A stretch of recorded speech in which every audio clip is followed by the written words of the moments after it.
All right, we have another chapter of Shinohayu, brought to us, of course, by Akio Translations. They're discussing the missing person reports, trying to figure out why she's leaving. But if there were, you're saying it would be better to contact a detective agency. Maybe I shouldn't be saying this, but there are cases where it's easier to find a missing person that way. Service that finds your lost cell phone. Using that... She has no cell phone. Of course, that would make things too easy. She got that switched off too. Some of her clothes are missing from her drawers. We can know what she was leaving when she left home. Alright, that's kind of cool. This is like sort of interesting. It's like interesting, and yet it's like kind of compare this to how Fukumoto. I don't know what the overlap is between people who watch different videos on my channel, but Fukumoto is of course another manga artist that I really really like, who does like Akagi and Kaiji, Kurosawa, and he tells a fairly wide variety of stories. Most of them are about gambling, but they cover all kind of swaths of life. But there's like a very specific way that he goes about kind of analyzing, discussing certain things. And I kind of think of it in my head as like Fukumoto mode, where it's sort of this like a little bit of a perspective shift, and everyone kind of changes over into more like rational decision-making agents than necessarily full and flawed human characters. And it's very much about just like the intricacies of the process, the little gaps and conflicts and things that emerge, like the very interesting corner cases and how they kind of line up with each other. It's really great, and I love it. And I feel like here we're on the edge of that, because the sort of things that are being taken into consideration and the sort of like logical thinking that the policewoman is showing is of course very similar to that. But we're very much meant to see this still from Shino's perspective and see it as kind of like a little frustrating and really tragic and difficult.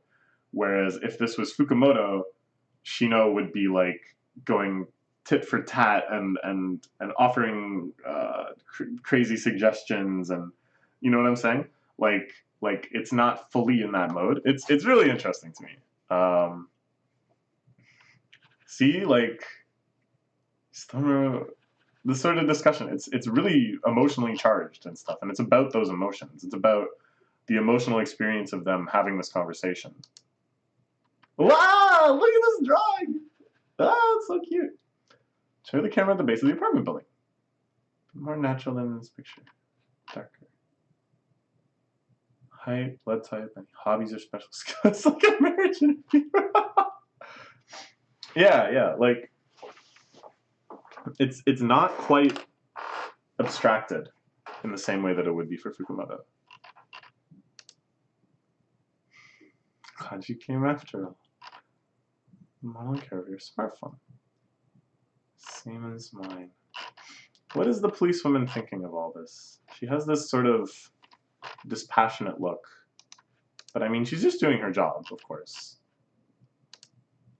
It's not a big problem. You could request a warrant and obtain information to trace what base stations were used.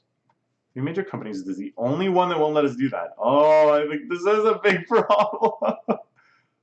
Also trace your steps using bokames. So you should make a big difference. What's a bokame? I have no idea. Bokame? Bohan camera. Prime convention camera. Oh, I see. Okay. Yeah, Japan has a lot of public cameras.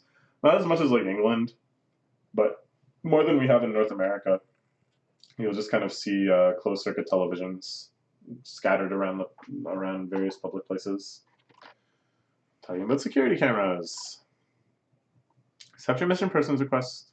Please fill these documents so we can register it in our database. So many formalities. Going to school. Still make it for third period. Shino wants to kind of get back to normalcy. I can't keep calm when I'm at home. Oh, so these are her classmates. Okay, I see. So this is, of course, before the action of the series. These are the girls that we saw on the cover page. Seems kind of cruel, you know? They get the cover page in color last chapter, then they didn't show up at all. Now they're going to show up here, but I can't imagine for too long. And then we know that they don't really play a role in the actual main story. Like after this flashback is over, we've never seen them. These poor girls. We'll be with the prize for perfect attendance. Aw, don't bring her. There is no such prize anymore. Oh, okay. See, this is what I'm used to seeing depicted in Saki, especially the ones co-authored by Igarashi. There's always this just like totally irrelevant banter, and I love it. I love it. This is the kind of expanse that I expect from the Saki universe, not the missing persons report, not hanging out in a police station. Are you okay? Ooh, the edgy girl is the one that reaches out to her. Thanks, Yu-chan. I'm fine. More lovely background shots. Igarashi, one of the best backgroundists in the game. Oh, they're doing DNA testing? I've saw before, but now we mainly use this. Kill. Bukiel as in mouth, and then sky with the flesh radical on the left. The flesh radical? The moon radical? Bukal? Ah. Oh. Whoa. Okay, the translation note here is really interesting. Okay, so I knew this, that often if you see moon, the radical for moon or month in a kanji, it's referring to a body part. It's referring to something corporeal on your body. But I didn't realize, I never really knew what that meant. I always thought like it had something to do with like the sun is the spirit and vitality, and then the moon is like the flesh and the body, like something like that. But it never really made sense to me because it didn't really have a consistent pattern with the sun. But you know, like when you're learning kanji, it's not about learning the truth; it's about learning what will help you remember. So that's kind of how I learned that radical way back in the day when it wasn't just hard coded into me.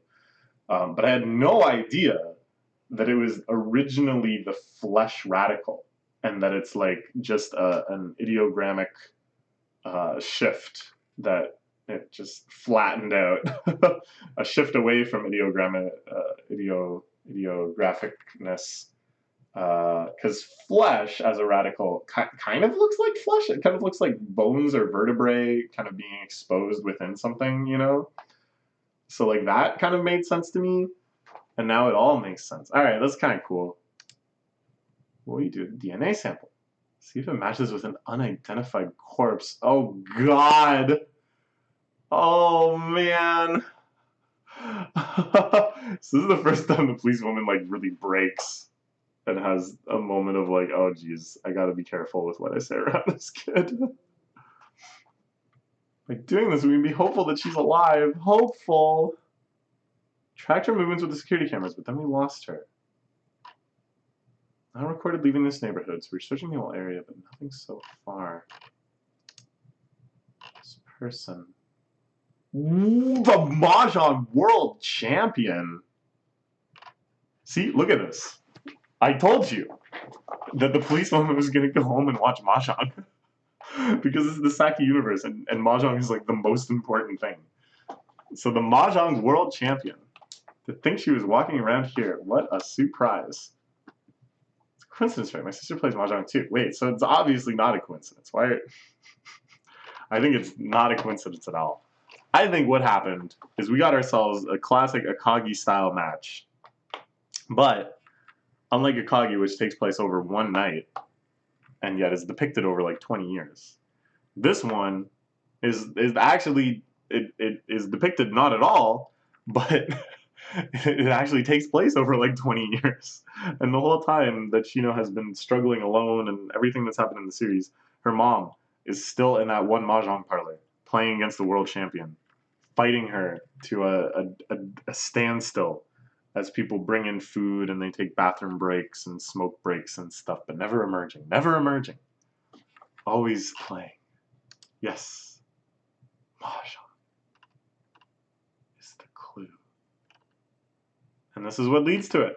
And now we see this rapid fire progression through the years. Kana-chan and Hyari and the characters whose names I forget. And now we're back to this.